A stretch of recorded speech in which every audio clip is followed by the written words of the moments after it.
Hey there, I'm Mr. Terry, a high school history teacher. Welcome back to another History Teacher Reacts video. All right, this time I beat you all to it because Salmonella is back. He is a channel favorite and he's got more awesome stuff for us. All right, today's video is called Zhang, the Dogmeat General. All right, it looks like we're headed to China with this one, which is one of my favorite places to learn about, and of course to teach. All right, well, Zhang was a warlord during the Republic of China era called the Warlord era. This was in the early 1900s where control was really in the hands of warlords across China after the final dynasty fell, and of course before the communists win the Civil War in the 1940s. All right, of course, the original video link is down below. Make sure you are supporting Sam. He doesn't post quite as much anymore. He's a busy dude, but we got to make sure we're checking out his videos and supporting them because we always want to see more. All right, here we go. Is it necessary to do not safe for public warnings with his videos anymore? Just in case. I'm sure we'll have some dirty stuff and bad language. Hey kids, hey kids, hey kids. Dogmeat General. Hey kids, today I've got another character study for you all, a man known as Zhang Zongchang. In 1881, he was born into poverty in the Shandong region of China. His father was a head shaver, not a barber mind you. If a head shaver's a barber, then a ditch digger's an architect. He also moonlit as an alcoholic. His mom, meanwhile, was a literal practicing witch and exorcist, already a recipe for success. Zhang joined This guy is, like Sam said, this guy is set up for a tumultuous life in a very tumultuous time period as the last dynasty fell. They're in the early teens, and then you have the Republic, which ends up getting into a massive civil war with the communists, but yeah, crazy background and a crazy time period. A group of roving bandits at age 20, as one does, right around the Xinhai Revolution, where the Qing dynasty was overthrown and the Republic of China was established. But in 1960... By the way, that ended basically 3,000 years of Chinese dynastic rule. China is ruled with dynasties, family rulers, with a couple of them being more foreign groups, of course, like the Mongols and the Yuan dynasty, and then the Manchus with the Qing dynasty, which was the last dynasty.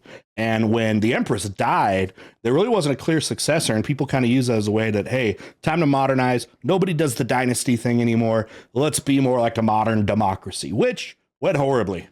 The kidneys of the nation's widely disliked monarchist leader done shat the bed, causing a power vacuum that ultimately led to what is known as the warlord era of the Republic. During this time, different regions of China were constantly shifting hands between a collection of separate military groups, all of whom were ruthless both to each other and to the people they ruled over. And by the way, the warlord ruling China era is not new to the early 20th century. It is a lot. There are a lot of intermediary time periods in Chinese history where the dynasty kind of collapses, civil wars and stuff of that, big power struggles. Whoever can basically raise an army and feed people is going to be in power, and then gets consolidated, and then it breaks up. Warring states period, 2.0, 3.0, 4.0. It's basically just Chinese history. Of separate military groups, all of whom were ruthless both to each other and to the people they ruled over. And through charisma, favors to the right people, and a keen sense of military pragmatism, our humble highwayman soon came to be one of these warlords. Now, Zhang was quite skilled as the leader of war. After the Russian Civil War, he recruited thousands of fleeing white Russians, not beverages, but Bolshevik butchers, which bolstered his battalions and brought big bonuses to his bloodshed. He also made efficient use of armored trains, which proved to be highly cost-effective at transporting large amounts of troops and supplies. Well, you'd also see what he's doing there is he's getting these revolutionaries. They are people that know how to conduct revolutions, like you saw with the Russian Revolution, and they are battle trained, right? So they are like the people most prepared for conflicts like that.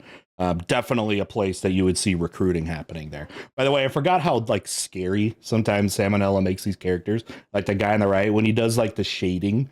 It's always so creepy. I love it though. So that's not what you people care about. You want some clownage. Well, rest assured, Zhang was quite the character. Now, we all know the age-old debate between positive and negative reinforcement. On the one hand, if you treat people well, you'll probably get the same treatment back later down the line. But on the other hand, nobody's ever taught a tiger to jump through flaming hoops with just pets and temptations. And if you think that's messed up, that's because, well, yeah, it is. Circuses are fucking evil. But like all great leaders... This is the stuff we learn as teachers about classroom management and all that stuff. Positive reinforcement, negative punishments. You can use both. Zhang knew how to appropriately apply both the carrot and the stick. As an example of the former, he defeated the forces of enemy General Wu Peifu largely by convincing members of his army to defect, with the promise that they could keep their original rank after switching sides, which he fulfilled. But then he was like, yeah, I don't know if my loyal men would be too happy about being outranked by strangers. Well, only one solution here. All my guys are ranking up. Problem. See, This happens actually a lot in these types of times. If you're basically ruled by warlords, your loyalty goes as far as what your leader can provide you. And if they can't do it, there's probably somebody else that can. Right. And again, this basically goes back to like feudalism, right? Where you basically pledge loyalty to, some kind of leader who then can provide you something, whether it's food, protection, whatever it is. And in this case, it's probably, it's both. But people are only going to be as loyal as their options. So many officers were promoted that Zhang literally ran out of gold and silver to make new insignias. He was like, I gotta think about this. Went out for a smoke, looked down, hey, wait a minute, and had the rest of the emblems made out of the colorful foil found in cigarette packages. It's said that during the promotion ceremony, people would look down and notice their little star already had a rip in it before the event was even over. But hey, there's still a colonel or poobah or whatever now, they can't complain. On another occasion, he proudly announced that he would either win an upcoming battle or return home in his coffin. And though Zhang was many things, he was not a liar. So after he ended up retreating, his men paraded him through the streets in a casket while he waved and sheafed on a cigar. So you're probably wondering why they called him the Dogmeat General. At this point, my head was swimming with lurid fantasies about him eating dog flesh, or wearing dog flesh, or eating dog flesh. Or, of course, the great fabled dog in the Fallout series.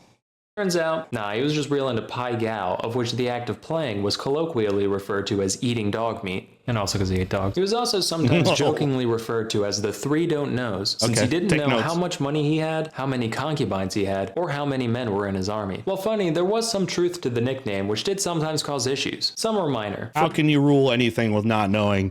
Well, I would say two of those are really important for your rule to know. The third one, well, the second one on that list, I don't know. For one, he had a lot of trouble remembering the names of the 30 to 50 women of all nationalities in his harem, but he got around this by just assigning them numbers. Number 4 is real flexible, 27 makes a killer quiche, watch out for 14, she's a biter, and so forth. Other times, things got a little more dire. Later in his career, to be honest, I thought that was going to be dirtier. Zhang became the military governor of the province of Shandong, and while the warlord life suited him, domestic affairs were another story. Rampant human rights violations aside, the whole thing was just way poorly managed. For example, while Zhang did collect taxes on everything from theater performances to tobacco examination licenses, relatively little of his extortions went towards his war efforts or anything practical, with most of it being funneled into vanity projects and his own personal riches. So how did he fund his army? Well, for those playing at home, it's time to take a shot, because Zhang printed tens of millions of dollars worth of paper money in the form of military stamps with no reserve to back them up. Obviously, massive inflation ensued, but Zhang just said no, insisted the stamps had a 1-to-1 conversion with real money, and continued paying his men at the same rate. Fortunately,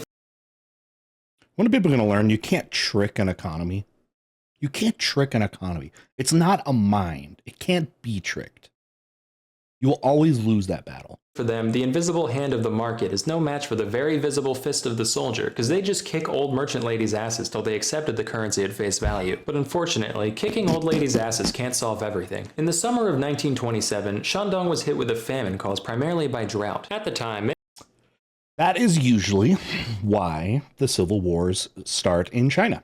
They start from the peasants, because the peasants are the first one to have economic and agricultural problems, right? Usually they end up blaming, the dynasty, which goes back to the dynastic cycle. There's a belief basically that if, and it kind of can tie in with Confucianism too, but the idea that it's the role of government and leaders to provide good government and good leadership.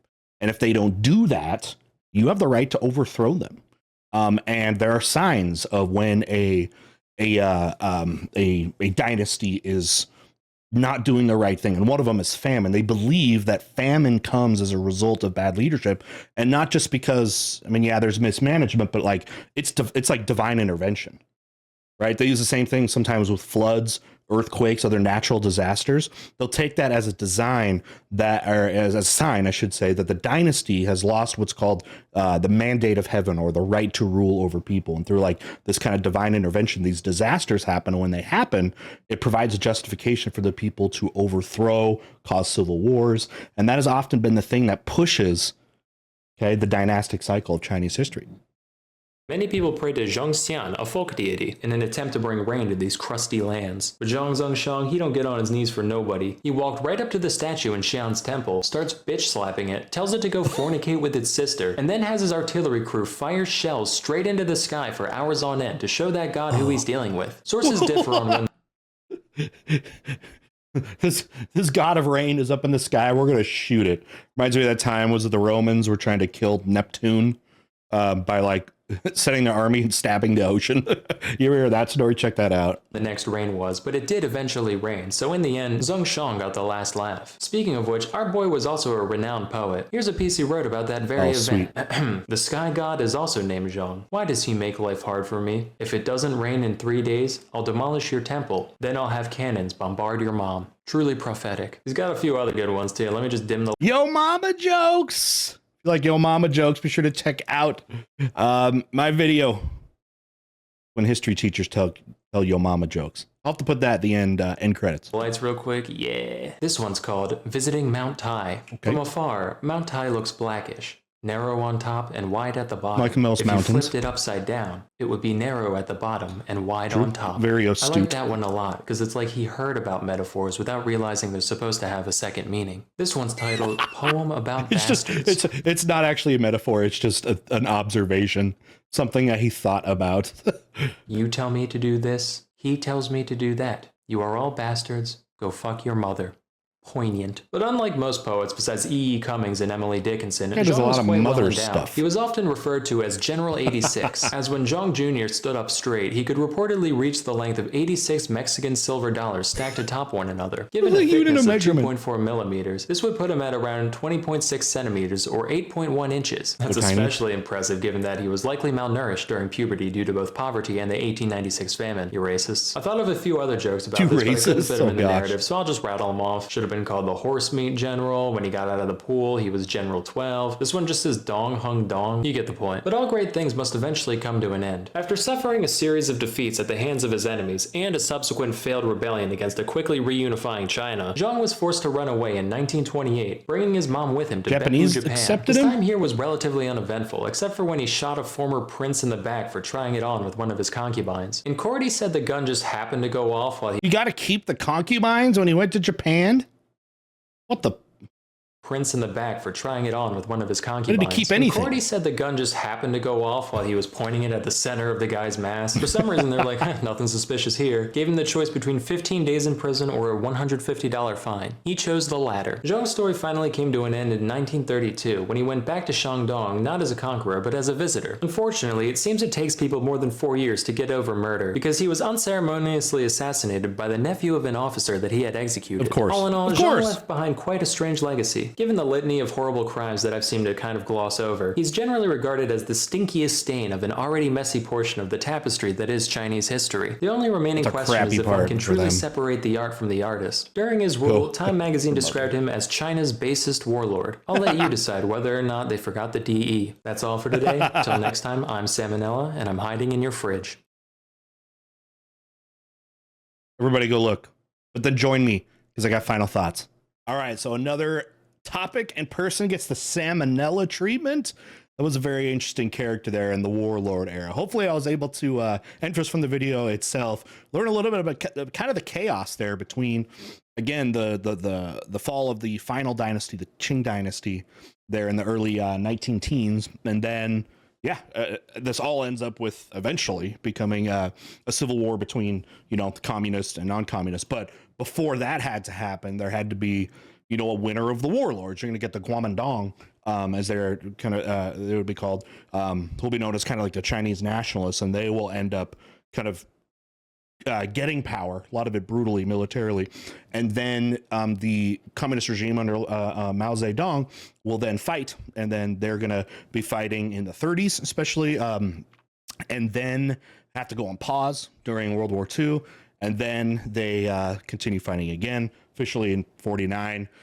The last kind of warlord group, if you want to call them that, but the government is then basically has to flee for their lives to the island of Taiwan. And the Communist then party will take over mainland China. And everything has just been peaceful since.